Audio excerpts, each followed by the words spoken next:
Som, oi? Acho que eu tô... Paz do Senhor, irmãos, amém?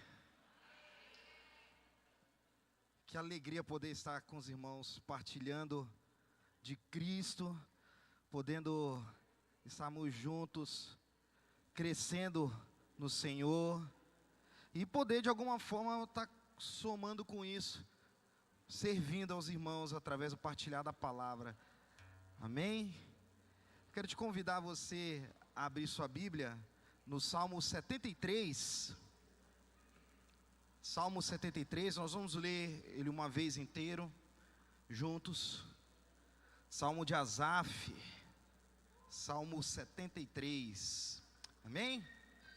Salmo 73 diz o seguinte: de fato, Deus é bom para com Israel, para com os de coração limpo. Quanto a mim, porém, quase me resvalaram os pés. Pouco faltou para que se desviassem os meus passos, pois eu invejava os arrogantes ao ver a prosperidade dos maus. Para eles não há preocupações, o seu corpo é forte e sadio. Não partilham das canseiras dos mortais, nem são afligidos como os outros. Por isso, a soberba os cinge como um colar, e a violência os envolve como um manto. Os olhos saltam-lhes de tanta gordura, do coração deles brotam fantasias. Zombam e falam com maldade, falam da opressão com arrogância. Abrem a boca para falar contra os céus, e a língua deles percorre a terra. Por isso o seu povo se volta para eles, e os tem por fonte da qual bebe com avidez. Eles dizem: como Deus ficará sabendo? Por acaso o Altíssimo tem algum conhecimento? Eis que estes são os ímpios, e sempre tranquilos aumentam as suas riquezas. Com certeza foi inútil conservar puro o meu coração e lavar minhas mãos na inocência, pois o dia inteiro sou afligido e cada manhã sou castigado. Se eu tivesse pensado em falar tais palavras, já aí teria traído a geração dos teus filhos, ó Deus. Em só refletir para compreender isso, achei que a tarefa era pesada demais para mim, e até que entrei no santuário de Deus e descobri qual seria o fim deles. Tu certamente os pões em lugares escorregadios e os fazes cair na destruição. Como são destruídos num instante! São totalmente aniquilados de terror. Como acontece com o sonho quando alguém acorda, assim, ó Senhor, ao despertares, desprezará a imagem deles. Quando o meu coração estava cheio de amargura e o meu íntimo se comoveu, eu estava embrutecido e sem entendimento, era como animal diante de ti. E agora eu quero que você preste muita atenção nesses versículos finais. No entanto, estou sempre contigo. Tu me seguras pela minha mão direita, tu me guias com o teu conselho, e depois me recebes na glória. Quem tenho eu no céu além de ti? E quem poderia eu querer na terra além de ti? Ainda que minha carne e o meu coração desfaleçam, Deus é a fortaleza do meu coração e a minha herança para sempre. Os que se afastam de ti certamente perecerão. Tu destrói todos que são infiéis para contigo. Quanto a mim, bom é estar perto de Deus. Faço do Senhor Deus o meu refúgio para proclamar todas as suas obras. Glória a Deus. Esse texto, esse salmo, ele foi escrito por Asaf. Na verdade, ele inicia uma sessão de 10 salmos sequenciais, em que a autoria dele é titulada Asaf. Asaf era o líder ali daqueles levitas que receberam o encargo por Davi de poder conduzir a adoração, o culto ali perante o Senhor, com músicas diante do Senhor ali durante o reinado de Davi, ainda ali no tabernáculo, surgindo esse período, esse local. Mas era interessante porque na tenda de Davi, naquele local ali, esse Asaf, ele demonstra um coração diferente, um coração como o meu e como o seu, na verdade. Um coração que se inquieta, que se incomoda com as injustiças do tempo presente. Porque é tão incômodo, como é tão, às vezes, perturbador a gente olhar as coisas que acontecem ao nosso redor e perceber que de alguma forma parece que tudo é muito injusto. A gente vê, como Asaf fala, o ímpio prosperar, o ímpio ter aqueles que não têm relacionamento com o Senhor, aqueles que estão distantes de Deus, alcançando riquezas, fortunas e conquistas. Hoje, com as redes sociais, isso se torna mais palpável, a gente consegue vivenciar isso mais. E é incrível como, de alguma forma, isso em alguns momentos gera questionamentos em nós, e com isso ele acaba fazendo com que a gente se incomode com isso, ou pior, que a gente se influencia por isso. Estamos diante de influenciadores, estamos diante de pessoas que de alguma forma expõem sua vida, e isso, quando menos percebemos, estamos consumindo isso e tornando isso como matéria para nós. E diante dessa inquietude de Asaf, ele se remete, se encontra no local de crise, e ao se encontrar nesse local de crise, de inquietude, a sua alma fervendo e borbulhando dessas inquietudes do tempo presente, ele se direciona a um local, ele se direciona à presença do Senhor.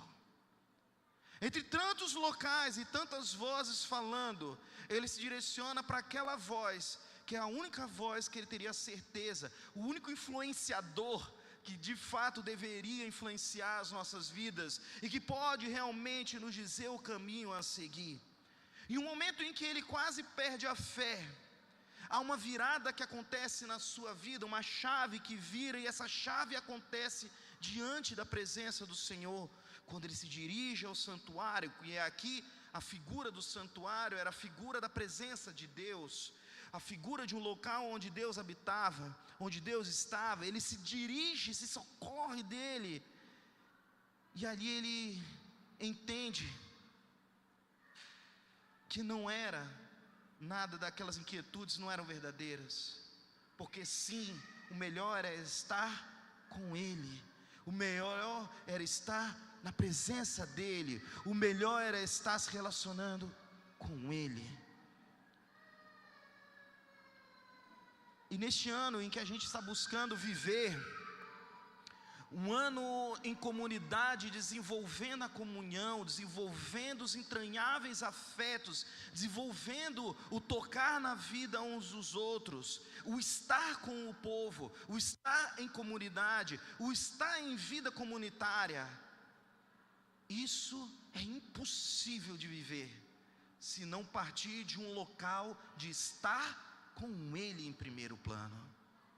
E é sobre isso que eu quero partilhar com os irmãos, para que a gente possa refletir em cima desse Salmo 73, e podendo de alguma forma compreender, de alguma forma explorar o que a palavra nos ensina sobre a profundidade do que é estar com Ele. E se você está anotando, você pode dar um título para isso, um título para essa mensagem, e é estar com Ele.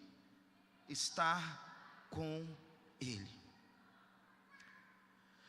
E quando eu paro para refletir em estar com Ele, isso me gera um sentimento de pequenez tão grande, um sentimento de me sentir tão pequeno, me sentir tão inferior, tão limitado. Porque para pensar comigo, porque quando a gente pensa em relacionamento com Deus, a gente tem a primeiro impulso de fazer uma associação direta com relacionamento com outras pessoas, com relacionamento com alguém que você vê, que você toca, que você sente, que você conversa ali, outro ser humano como você. Mas pare e pense comigo a profundidade que é o relacionar-se com Deus, porque eu não estou falando de uma pessoa feita de carne e osso, eu estou falando do Criador de tudo, eu estou falando daquele que é o mesmo que cuida no mundo quântico das coisas, mas no mundo máximo de tudo, das galáxias, de anos-luz de distância, aquele Deus que cuidou de detalhes que fizeram com que a gravidade na terra não fosse nem mais nem menos para que pudesse ter vida, daquele Deus que desenhou o mundo com a ponta dos seus dedos e escolheu um monte de barro como eu e você, soprou e deu vida e falou: eu quero me relacionar com você. Eu não sei você, mas o meu sentimento é de me sentir tão pequenininho diante disso, tão insignificante diante do tamanho de Deus, mas ao mesmo tempo me sentir tão profundamente amado, ao mesmo tempo me sentir tão profundamente especial para Ele, porque nesse tamanho gigantesco dele, em que a gente não consegue dimensioná-lo, nem expressá-lo, nem defini-lo com palavras humanas, Ele ainda assim nos fez para o relacionamento com Ele. O mesmo Deus que fez as galáxias, que fez o universo, que fez tudo que existe, Ele fez eu e você para nos relacionarmos com Ele. O nosso Deus é um Deus relacional. O nosso Deus é um Deus que deseja se relacionar com seus filhos. É um Deus que mesmo diante de tudo isso, Ele consegue ser ao mesmo tempo um Deus universal e um Deus pessoal ao mesmo tempo. E isso tem que nos colocar não num local de inferioridade, um lugar de humildade, mas principalmente um lugar de pertencimento e de compreensão que somos objeto e alvo do seu amor, que Ele nos criou para sermos um com Ele. E quando eu vejo o Salmo 73, e quando eu vejo Asaf falando, isso me remete a esse local onde ele, se sentindo o menor de todos, ele se socorre da comunhão com o Senhor para poder se colocar e voltar a ser quem ele é, a entender a sua identidade e resgatar aquilo que ele é no Senhor. E com base nisso, eu quero trabalharmos juntos, eu quero meditarmos, que a gente medite junto sobre 3 aspectos do que é estar com Ele. E o primeiro deles, estar com Ele é destino.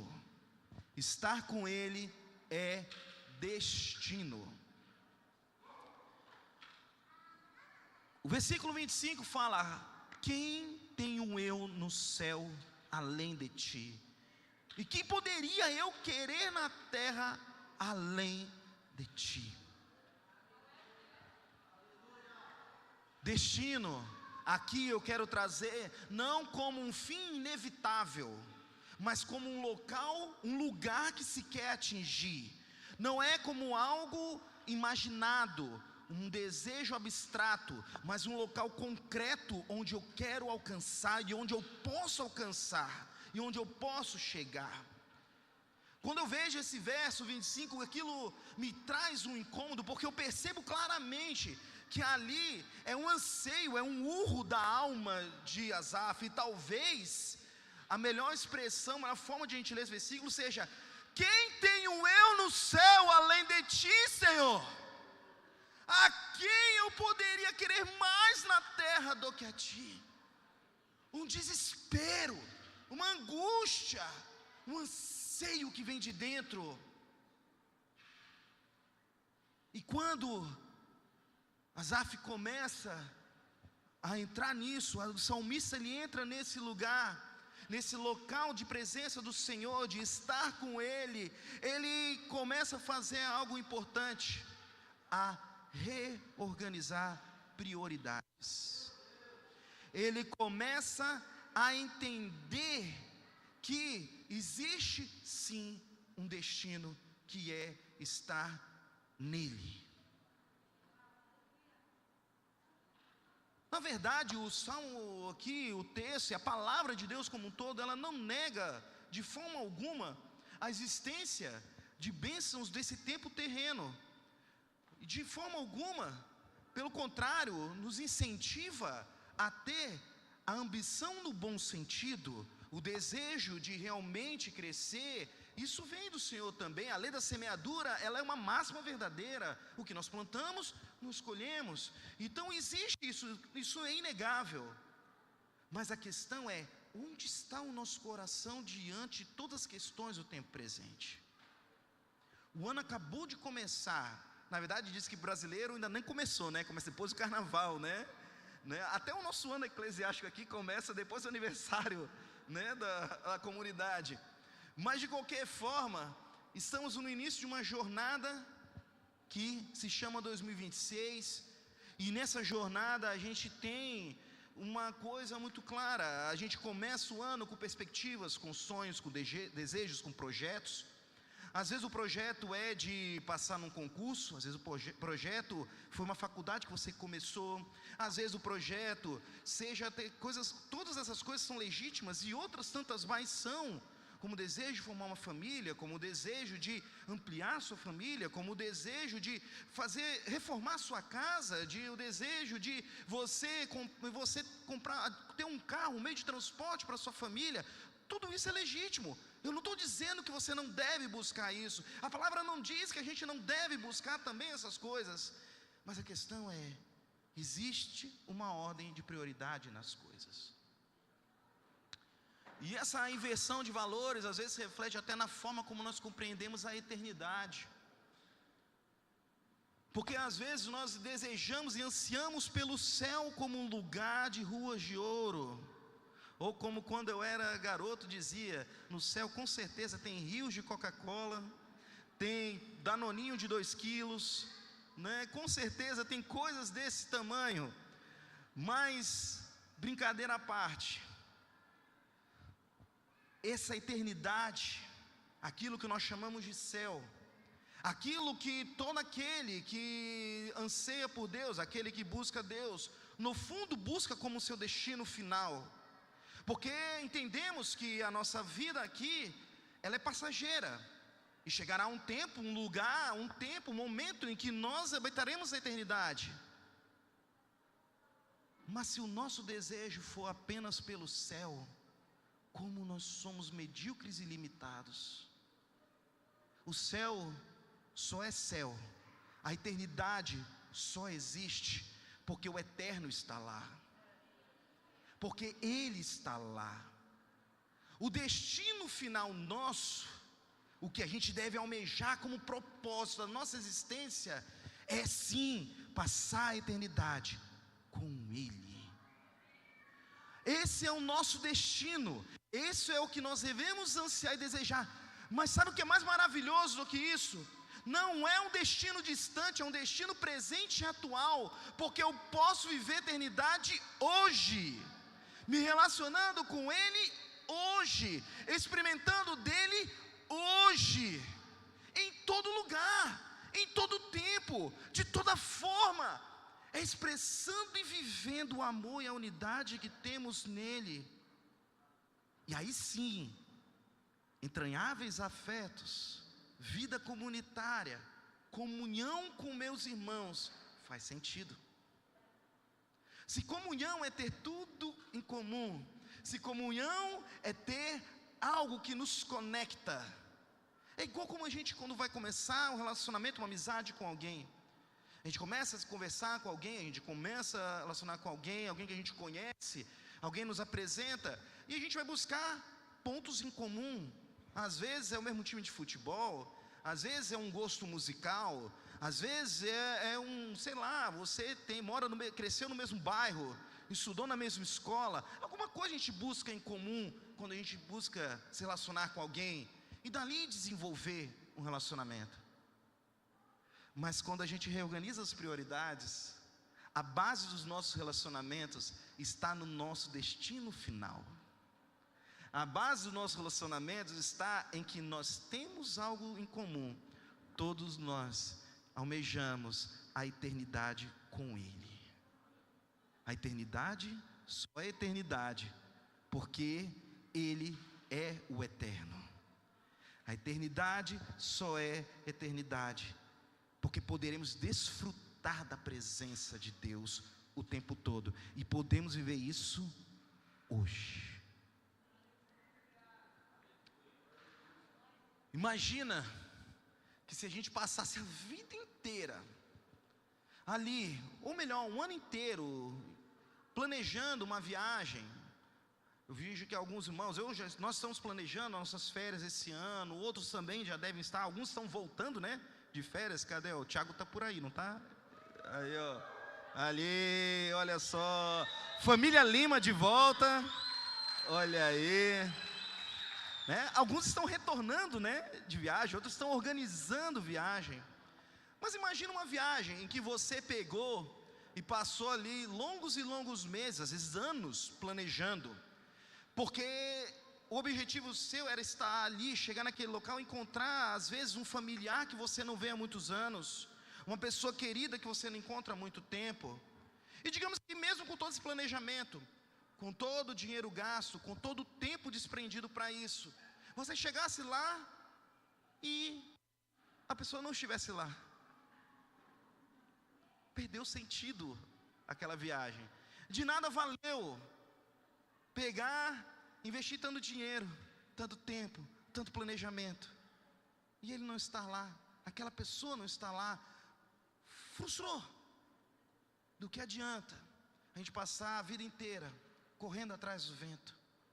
Do que adianta a gente passar a vida inteira correndo atrás daquilo que a prata e o ouro corrói, colocando atrás daquilo que o ladrão pode roubar, se no final de tudo nós não estivermos na eternidade com Ele? E como eu posso ter a garantia disso? É desfrutando no tempo que chama hoje, esse relacionamento de intimidade com Ele, manifesto no meio do seu corpo, a igreja. É assim que nós podemos viver. Se estar com Ele é o nosso destino final, Ele também precisa ser o sustento presente. E esse é o nosso segundo ponto. Estar com Ele é destino sim, mas estar com Ele também é sustento. Estar com Ele é sustento.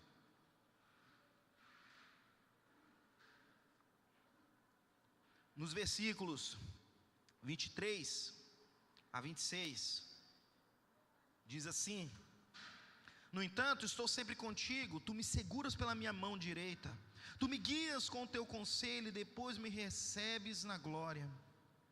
Quem tenho eu no céu além de ti? E que poderia eu querer na terra além de ti? Ainda que a minha carne e o meu coração desfaleçam, Deus é a fortaleza do meu coração e a minha herança para sempre. É perceptível aqui que o salmista, ele demonstra claramente a sua fragilidade e a sua limitação. Ele se coloca nesse local de vulnerabilidade diante de Deus. Ele se coloca num lugar de alguém que entende claramente que é necessitado e dependente, carente da presença dEle. Mas ainda mais do que isso, diante de tudo isso, ele claramente faz algo que muitas vezes a gente cai no engano de fazer, que é romantizar a fé. Ele não faz isso. Às vezes a gente imagina um evangelho, os mais antigos vão se lembrar do Cacete e Planeta, o evangelho tabajara, né? Seus problemas acabaram, né? Então, né, metade de cá, aqui eu vi que tem uma galera mais da minha idade aqui, metade para lá eu vi que tem, não tem, aqui entendeu, ali ficou boiando. Deixa eu explicar, tinha um programa de humor chamado Cacete e Planeta. É no tempo que tinha aquele negócio, sabiam falar de orelhão? Não é orelha grande, é o telefone que você discava, colocava uma ficha, então, é da mesma época ali. Cacete e Planeta tinha um programa que tinha um produto que ele era a solução para tudo. Então qualquer coisa que você comprasse, se fosse das organizações Tabajara, era os seus problemas acabaram, e tinha aquela solução.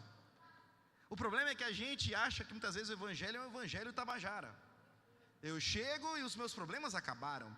Eu chego e eu não vou ter mais conflito. Eu chego e não vou ter mais nenhum problema. Mas é bem diferente isso.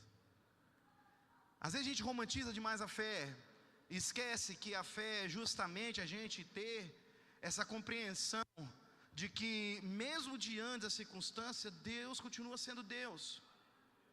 Na verdade, a fé, ela não romantizada, a fé real, é aquela que entende que quando a gente entrega a nossa vida a Cristo, os problemas eles não somem, mas o nosso olhar, a nossa perspectiva e nossas prioridades mudam. E melhor de tudo, eu deixo de lutar sozinho e passo a ter aquele que me sustenta diante de todas as circunstâncias. E além de um sustento material, que muitas vezes a gente associa esse ser um sustento com isso, a gente muitas vezes associa com o sustentar de Deus com ser o suprir as necessidades para poder eu pagar uma conta, para poder eu ter energia em casa, para poder eu ter comida na minha mesa, para poder eu sustentar minha família. Também é isso. Mas o principal do sustento de Deus é aquele sustento que faz com que mesmo diante de todas as circunstâncias, a gente consegue chegar à noite e dormir o sono do justo. A gente consegue colocar a nossa cabeça no travesseiro e perceber que mesmo diante de tantas coisas acontecendo, aquele Deus que criou o universo, aquele Deus que fez as galáxias, aquele Deus que fez tudo que existe, Ele continua cuidando da gente e sendo Ele em nós o tempo todo. Quando o salmista fala que Deus é a fortaleza dele, aqui a ideia é justamente, essa palavra fortaleza, é a ideia de uma rocha firme, um sustento, uma base inalterável. A ideia mesmo, que depois vai ser trazido ali nas parábolas falando, daquele que edifica a sua casa sobre a rocha, e aquele que edifica a sua casa sobre a areia. A diferença é porque quem edifica sobre a rocha, os ventos virão, as tempestades virão, as angústias desse tempo virão, os problemas surgirão, mas você permanecerá inabalável. Não é porque você é inabalável, é porque Ele é inabalável. Gente, está firmado com os pés na rocha que é o Senhor. Não é que você é um super-herói que nunca vai quebrar ou se romper. Muito pelo contrário, é porque você e eu somos frágeis. Mas Ele é inabalável. E Ele nos sustenta. Quando estamos nele, quando estamos com Ele, quando buscamos esse local de fragilidade, esse local de sinceridade, esse local de derramar-se na presença dEle, esse local de intimidade com Ele, nós encontramos o sustento do Senhor. E sabe o que é mais interessante de tudo isso? Como que é inevitável, como eu falei, a partir desse relacionamento com o Senhor, de estar com Ele, eu posso estar com o próximo. Então, diante do problema, olha só como amplifica a perspectiva nossa. Não é só uma questão de que Ele é inabalável, mas eu consigo compreender que Ele é inabalável, eu consigo compreender que Ele é o meu sustento, quando eu experimento Ele na vida do meu irmão. Porque é no partilhar, é no momento ali que nós abrimos o nosso coração à mesa, em que eu estou ali sim, no momento de intimidade com Deus, mas no momento de derramar com os irmãos, no momento em que eu boto a minha vida ali diante daquela mesa, diante dos meus irmãos, o momento em que eu deposito ali o meu coração, nesse momento, eu consigo ver e sentir o cuidado do Senhor através da vida do outro. E o meu testemunho depois, daquilo que Ele fizer em mim, vai servir de sustento também para a vida daquele que orou por mim, e que esteve comigo naquele momento de necessidade, e viu o Senhor sendo o Senhor inabalável na minha vida. E assim a gente edifica um ao outro mutuamente, e assim a gente sustenta o outro mutuamente, e assim ele se revela mutuamente. sendo aquele Deus que nos sustenta. A melhor forma que eu consigo imaginar isso é como um alpinista. Se você perceber, ele está praticamente solto ali. A cada tempo, ele prende um mosquetão, uma trava, uma alavanca, e está dependendo totalmente disso. Está às vezes a centenas de metros do chão, no momento de uma morte certa, se aquilo der tudo errado, mas ele deposita sua fé em um sustento de um mosquetão, às vezes desse tamanho. Ah, mas aquele mosquetão sustenta toneladas? Então, se tem gente que deposita sua fé num mosquetão que sustenta toneladas, como que a gente não vai depositar a nossa fé naquele que sustenta o universo?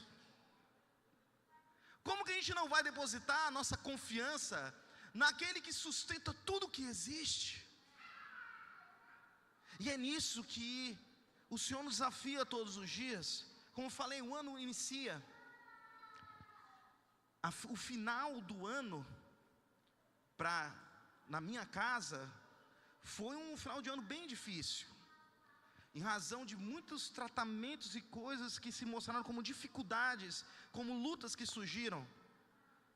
Como falei, eu não acredito numa fé romantizada, eu acredito numa fé verdadeira, uma fé em que nós passamos por lutas e dificuldades. Na verdade, se você for parar para prestar atenção, aqueles que caminham mais tempo no Senhor e buscam sinceramente o Senhor, a gente vai só trocando de desafio, né? Aqui o Senhor cuidou, glória a Deus. É igual videogame, né? Tem o chefão, venceu, vai para a próxima fase. Só que essa fase, ela é mais difícil que a anterior, porque você foi aperfeiçoado. E assim você é aperfeiçoado na sua fé. Isso tem um nome, isso é processo de santificação. Isso tem um nome dentro da caminhada cristã. À medida que eu vou caminhando com o Senhor, eu sou testado, experimentado na minha fé. E à medida que eu amadureço com isso, que eu crio ali o necessário para vencer essa fase, eu sou experimentado e levado para uma próxima fase, onde eu sou mais esticado pelo Senhor. E ali eu vou sendo esticado de fé em fé, e caminhando de fé em fé. Mas é justamente por entender isso, que a gente percebeu que de uns meses, de um tempo para cá, o Senhor deixou bem claro qual que é a estação que a minha família precisa viver, uma estação difícil, mas uma estação em que a nossa casa tem passado, e os irmãos mais próximos têm vivido isso. Os irmãos que compartilham da Casa Norte têm acompanhado desde o início diversas lutas que a gente tem enfrentado como família, em que a gente tem sido experimentado para poder crescer. Só que o que é mais interessante, eu me vi em um momento como Asaf, em um momento em que as circunstâncias me abateram, as circunstâncias me incomodaram e se pesaram sobre mim. E aí eu me vi em um momento de descontrole, em um momento de perder o chão, ainda que crendo que Deus é Deus, e ainda que crendo que Ele pode o impossível, e que aquilo que para mim é algo muito difícil, para Ele pode fazer com estalar de dedos mudar a realidade. Mas eu entendi que o Senhor não quer, no nosso caso específico, Ele não quis fazer de um estalar, Ele quis nos experimentar, está nos esticando, e ser esticado dói. Você já fez pilates? Ser esticado dói. Gente, que troço dolorido é pilates. Pai, inventei de fazer esse negócio aí. Eu falo que eu vou só para ser humilhado, né? Porque eu falo que eu sou todo travado e limitado nos meus movimentos. Mas eu percebo que a cada semana eu consigo esticar mais 1 milímetrozinho. A vergonha vai diminuindo. O vexame vai diminuindo aos poucos. E aí eu penso, cara, 42 anos passando vergonha aqui no meio de um monte de gente, né? Mas é assim que a gente sente, que eu tenho sentido o Senhor agir na minha vida, na vida da minha família. Em alguns momentos, um momento de fragilidade, porque uma limitação de um movimento espiritual que a gente está falando. de uma limitação de um movimentar espiritual, mas um movimentar na fé. Mas é uma coisa que dói, porque vai se esticando. Os tendões da fé vão sendo alargados. Às vezes as juntas nossas vão sendo esticadas, e aquilo dói demais. Quantas noites eu não me pego com a cabeça no travesseiro e falando: Senhor, me acalma para eu dormir. Senhor, acalma o meu coração, porque está difícil. Quantos momentos eu não vi as coisas parecer que não tinha solução, mas um tempo todo com a consciência de que Deus é Deus, mas eu estava ali naquela angústia. Mas quando eu comecei a fazer que nem Asaf, aonde que eu fui encontrar o sustento, a fortaleza, a rocha inabalável? Quando eu comecei a trazer isso para a mesa com os meus irmãos. E em muitos momentos em que a gente chorou junto, os nossos igrejas nas casas, em que ali alguns outros irmãos abriam seu coração, outras famílias, e alguns passando exatamente a mesma coisa, e a gente só entendia quando a gente abria o coração, e aí a gente falava um para o outro: eu sei que você está passando porque eu estou passando a mesma coisa, eu sei que você está passando porque eu estou passando isso também. Eu olho para essa circunstância e isso me dói, isso me angustia, mas em tudo isso, através da vida um do outro, do tocar um do outro, eu tenho visto isso na minha vida, o Senhor fazendo.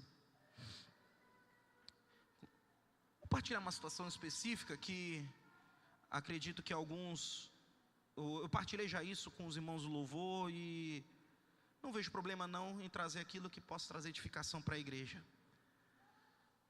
Teve um culto, eu não me recordo quantos meses atrás, acho que foi em outubro mais ou menos, em que nós estávamos ministrando louvor, e eu estava no meu canto ali, fluindo, tudo bem, tranquilo, mas as angústias no meu coração estavam tão grandes, a instabilidade das minhas emoções eram tamanhas, que por algum momento eu me desconectei completamente do que estava acontecendo no meio do fluir, e ainda que até segundos antes, eu estava ali, entregue e fluindo, mas naquele momento que aquilo me descontrolou, naquele momento em que eu percebi que eu perdi o controle, aquilo ali me trouxe uma angústia, eu entrei num estado de ansiedade. E para quem não sabe, eu sofro com crise de ansiedade há muitos anos, por toda a vida na verdade. Na verdade eu tenho, assim, não tenho o transtorno de ansiedade generalizada, esse é o meu normal, né? Então eu vivo com base na dependência do Espírito para poder controlar as minhas ansiedades. E ali naquele momento de descontrole, de ansiedade, aquilo ali, eu larguei o instrumento e eu desci, e eu fui para minha cadeira, e ali tomado de uma vergonha, de um sentimento ruim, porque percebendo que de alguma forma eu deixei os meus irmãos que estavam ali junto comigo, adorando, e ali eu estava falhando com o corpo também, porque eu não tinha deixado de lado de estar fazendo aquilo que o Senhor me deu a oportunidade de servir, de tocar os irmãos, tocar, não no sentido de tocar, né? De tocar nos irmãos, né? Através do tocar, né? Então vocês entenderam. Então, assim, é que ficou repetido ali, mas não encontrei palavra melhor não. Mas assim, nesse sentido, aquilo ali me trouxe um incômodo, mas aquilo eu fiquei muito mal. No mesmo momento eu cheguei no ouvido do Jane, falei: mano, depois eu vou falar contigo, mas eu não estou legal. E depois eu partilhei isso com os irmãos. Depois eu trouxe a situação, eu já vinha trazendo algum tempo na Igreja das Casas, tudo, e eu fui procurar as ajudas também médicas necessárias para aquilo, para essas ansiedades que eu estava tendo, em razão dos problemas, das lutas que a gente estava enfrentando em casa. E diante de tudo aquilo, eu pude ver uma coisa fantástica. O local que eu consegui perceber que realmente eu precisava de ajuda foi servindo o corpo. Foi no meio do corpo, foi no meio da comunidade, foi ali, naquele momento em que me vi numa situação que eu falei assim: cara, eu não estou bem, eu preciso de ajuda. Não era pecado, não era distância de Deus, não era nada, era simplesmente eu precisava de uma ajuda, e era uma ajuda médica já nessa situação mesmo. E aquilo ali eu busquei no partilhar com os irmãos, e em várias mesas, e lógico, as ajudas necessárias. Eu saí daquele lugar de crise. E isso eu encontrei no corpo.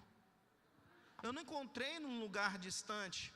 Eu não encontrei numa teoria. Eu não encontrei num livro. Eu não encontrei numa palestra. Eu não encontrei num curso que eu fiz. Eu não encontrei numa mentoria que eu fiz. Eu não encontrei numa imersão que eu fiz. Eu não subi a montanha para poder encontrar isso.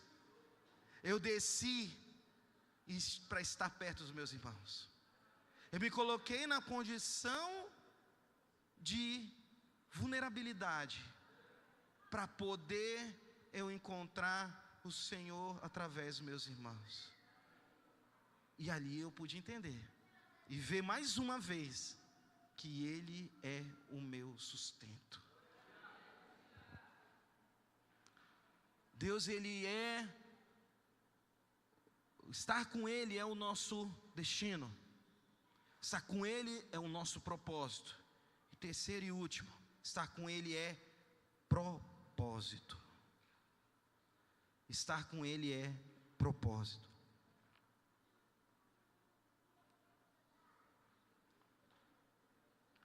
O texto ele continua no versículo 26.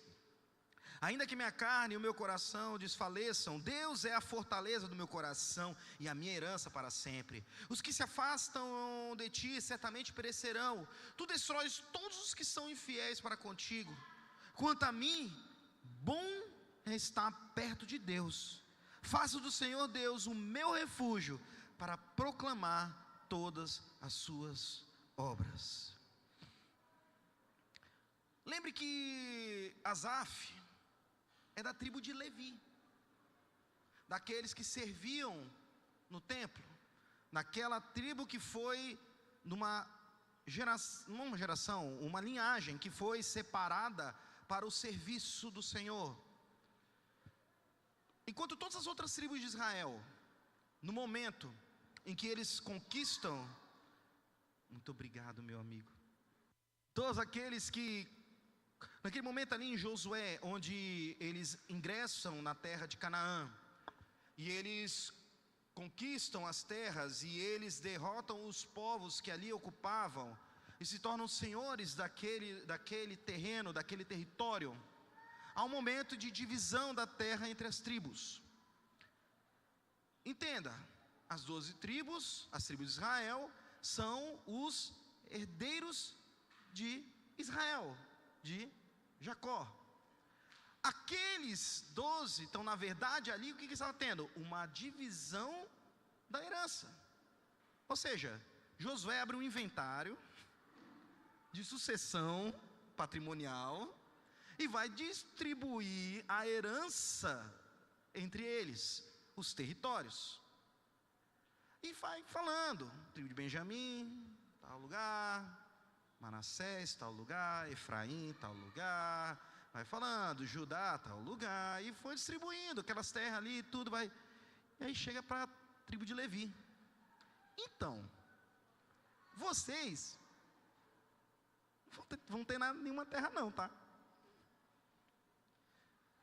No primeiro momento, imagina que você seja filho de uma pessoa muito rica, muito poderosa, com muitos bens, com muitas riquezas, com muitas posses. Em algum momento você pega ali e essa pessoa falece, ela vem a faltar, e aí naturalmente há uma divisão, e quanto maior a família, parece que mais briga se tem para poder ter divisão. Quanto mais herança se tem, mais há o conflito em dividir ali as coisas, porque cada um quer ficar com a melhor parte, cada um quer ficar com um bem mais precioso, tudo mais. E digamos que nessa divisão toda, você fosse o único que falar bem assim: então, você não vai ganhar nada. O sentimento seria talvez de rejeição, o sentimento seria talvez de exclusão. Só que talvez alguns de nós, do lugar de Levi, da tribo de Levi, teria sentido isso, mas na verdade para eles foi o inverso, porque a divisão ali foi assim: para vocês realmente, vocês não vão ter nada. A herança de vocês não é uma terra, a herança de vocês é uma pessoa. A herança de vocês não são coisas, a herança de vocês é alguém, é o Senhor. Entenda, nós falamos há pouco tempo atrás que o céu só é o céu porque Deus está lá. A eternidade só é válida se for para estar com Ele. Então, que melhor parte nós podemos ter como herança que não estar com Ele? Entre todas as coisas que podemos conquistar na vida, entre todas as coisas que podem ser o nosso objetivo, o nosso propósito de vida, nada melhor do que estar com Ele. Entre todas as conquistas que poderemos ter, entre todas as coisas que poderíamos alcançar. E na verdade, quando a gente percebe no Antigo Testamento, quando a gente vê a ideia da palavra herança, o contexto de uma transferência de algo para outro, nós estamos falando não somente num contexto de bens, mas um contexto de identidade, de uma transferência de identidade, de entender quem eles eram. Então, na verdade, a linguagem de uma herança é uma linguagem de identidade. Então, quando Asaf, esse da tribo de Levi, dessa tribo que recebeu como herança o próprio Senhor, ele fala que quanto a mim, não, um pouco antes, isso mesmo, quanto a mim, bom é estar perto de Deus, faço do Senhor Deus o meu refúgio. No verso 26, perdão, era no verso 26 que eu queria ler: ainda que minha carne e meu coração desfaleçam, ou seja, ainda que tudo esteja ruim, ainda que todas as coisas sejam complicadas, ainda que não me falte aquilo o que comer, aquilo que vestir, Deus é a fortaleza do meu coração, o sustento, a base, como a gente falou, e a minha herança para sempre. Ele deixa bem claro que aqui não é só uma ideia de um Deus que o sustenta, mas um Deus que diz quem Ele é, alguém que foi feito para estar com Ele. A nossa missão, o nosso propósito, o nosso objetivo, o propósito da vida nossa, não pode ser ter algo, conquistar algo, não pode ser isso. Ele tem que ser desfrutar de alguém, e esse alguém é o Senhor. O propósito da nossa vida não pode ser somente alcançar as riquezas desse tempo. O propósito da nossa vida não pode ser somente ter bens materiais, ainda como eu falei que isso seja legítimo, você também trabalhar para essas coisas, e você lutar para essas coisas sim, mas uma reorganização de prioridades, isso não pode ser o propósito da nossa vida. Quantas vezes eu não sentei em mesas em que não eram mesas da comunhão, não eram mesas do partir o pão, eram mesas de pessoas que até da sua boca falavam que eram tementes a Deus, e que o que faziam era para o propósito de Deus, mas a boca deles só saía dinheiro, dinheiro, dinheiro, dinheiro, dinheiro, dinheiro, dinheiro, ter, e que a palavra, me confundi agora só se Isaías ou Ezequiel, acho que é Isaías, que vai falar que associa o inimigo com a sanguessuga, e fala que a sanguessuga tem duas filhas: me dá e me dá, ou em outros, dá. Um desejo por aquilo que mesas em que ainda que se dissessem serem tementes ao Senhor, mas o que saía da boca era uma devoção não ao Senhor, não a Deus, não àquele que nos leva a um local de comunhão, mas um local em que as coisas saíam, era um desejo por mamon, um serviço àquele que apenas quer conquistar o ter pelo ter. Numa reorganização de prioridades da nossa boca, a nossa boca fala do que o coração está cheio. As nossas prioridades, o nosso tempo fala do que o nosso coração está cheio. O nosso mover, o nosso experimentar, o nosso gastar fala do que o nosso coração está cheio, fala do que é o propósito da nossa vida. E talvez a gente possa, com um exercício mesmo, parar e refletir: onde eu tenho depositado o meu tempo, o meu dinheiro, os meus recursos, os meus bens, a minha família, o meu coração? Se dentro disso você perceber que há alguma coisa errada nesse ajuste, talvez seja o tempo de reajustar a rota. Talvez seja o tempo de lembrar que Jesus nos lembra de que Ele é o caminho, a verdade e a vida, e ninguém vem ao Pai a não ser por Ele. Não vai ser pelas nossas boas ações, irmãos, tá? Não esqueça disso. Que às vezes a gente lembra e se acha uma pessoa muito boa, que faz um bem para todo mundo, mas o nosso coração às vezes está muito distante de um relacionamento com Deus. Às vezes a gente cai no engano de que eu estou ali, eu abençoo todo mundo, eu ajudo todo mundo, mas às vezes o nosso coração está muito distante de um coração rendido de fato num relacionamento com Ele e com o próximo. O propósito cristão não é o sucesso. O propósito cristão é fidelidade relacional com Deus.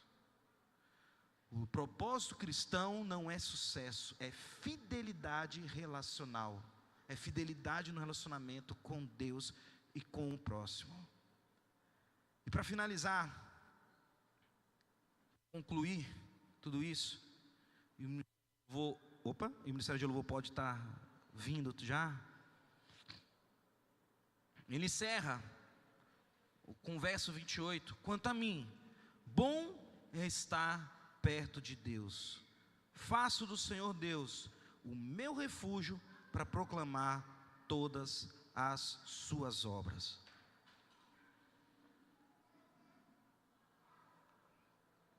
Diante de todo o cenário das inquietudes da vida que levaram Asaf para esse local, o salmista para um local de inquietude, um local de insegurança, um local de incerteza, foi ao estar nele, ao estar com ele, ao estar com o Senhor, é que ele percebe e se reencontra. E reencontra Ele como o seu destino, como o seu sustento, como o seu propósito. Tem uma frase que eu gosto muito, que ela é muito usada para dizer sobre uma vida de equilíbrio, que é a frase de que nós devemos ter ao mesmo tempo a cabeça nos céus e os pés no chão. Essa frase é verdadeira e é interessante de fato. A cabeça no céu, sim, ligada no Senhor, mas ao mesmo tempo lembrando que temos os pés no chão. Isso fala de um equilíbrio de vida. O problema é que essa frase, ela pode levar a gente a um pensamento que ele é muito errado, que é um pensamento de dicotomia de vida, ou seja, de separar uma vida espiritual de uma vida secular. O que eu faço para fora e aquilo que eu faço na igreja. Nós temos entendido e entendemos à luz das Escrituras que nós somos um ser integral. E justamente por isso não há distinção entre igreja e vida secular. Na verdade, nós somos igreja o tempo todo, em todo lugar, em todo momento. Nós vivemos igreja todo lugar, todo movimento. É por isso que nós nos movimentamos na ideia de uma vida comunitária, porque é a ideia de que somos igreja o tempo todo, o todo momento, e não apenas no momento que nos reunimos em uma reunião formal como esta, ou na casa de alguém. Então, na verdade, a melhor forma de ter esse equilíbrio de cabeça no céu e pés no chão é justamente lembrando de desenvolver os entranháveis afetos uns com os outros, porque é o meu irmão, são os meus irmãos que vão me lembrar e vão me apontar no momento que eu estiver muito soberbo, muito orgulhoso, muito altivo. São eles que vão me lembrar também no momento em que eu estiver me depreciando e achando que eu sou menos do que eu sou. Antes de vir para cá, o pastor Edu mandou uma mensagem falando, eu falando de que estava nervoso para estar aqui com os irmãos, e ele falou bem assim: que ele te lembre quem você é, nem a mais, nem a menos. São os irmãos que vão nos lembrar disso. Quem nós somos, nem a mais, nem a menos do que nós somos. E isso tudo, esse estar com Ele, se resume numa frase, num versículo. Que esse mesmo versículo é falado, essa mesma expressão é usada em Êxodo, em Levítico, em Ezequiel, em 2 Coríntios. Você vê o tempo todo a Bíblia contando uma história, e essa história se concretiza em Apocalipse, quando lá, em Apocalipse 21, leia esse último texto comigo, de 1 a 6, e com isso eu estou encerrando essa mensagem. A conclusão de tudo isso, de a gente estar com Ele, se consuma, vem desde a eternidade sendo falado, e entenda a eternidade como algo que é infinito para trás e é infinito para frente. Então, desde o infinito para trás até o infinito para frente, se manifesta nisso e se concretiza em Apocalipse 21. Então vi um novo céu e uma nova terra, pois o primeiro céu e a primeira terra tinham passado, e o mar já não existia. Eu vi a cidade santa, a nova Jerusalém, que descia do céu, da parte de Deus, preparada como uma noiva adornada para o seu marido. Eu ouvi uma forte voz que vinha do trono, e ela dizia: agora o tabernáculo de Deus está com os homens, com os quais Ele viverá. E aqui é o que eu quero que você preste atenção mais. Eles serão os seus povos, o próprio Deus estará com eles, e será o seu Deus. Ele enxugará dos seus olhos toda lágrima. Não haverá mais morte, nem tristeza, nem choro, nem dor, pois a antiga ordem já passou. Aquele que estava assentado no trono disse: estou fazendo novas todas as coisas. E acrescenta ainda: escreva isso, pois as palavras são verdadeiras e dignas de confiança. E disse-me ainda: está feito, está consumado. Assim como foi consumado quando Jesus morreu na cruz, e ele fala: está consumado, e se concretiza a obra da cruz. Na verdade, a obra da cruz, ela está consumada finalmente aqui em Apocalipse 21, versículo 6. Está feito, está consumada a obra da cruz. Por quê? Porque eu sou o alfa, é Cristo falando. Eu sou o alfa, eu sou o ômega, eu sou o princípio e o fim. E a quem tiver sede, darei de beber gratuitamente da fonte da água da vida. A verdade de Deus, escrita em todas as escrituras, é uma só, em que o desejo dele era habitar no nosso meio, é andar entre nós, é ser o nosso Deus e nós sermos o seu povo. E isso nós encontramos em um lugar, em Cristo manifesto no meio da sua igreja, do seu povo. Que possamos, meus irmãos, estar nele, que possamos estar com ele, através da vida uns dos outros, manifestando e experimentando Cristo uns nos outros. Glória a Deus, em nome de Jesus.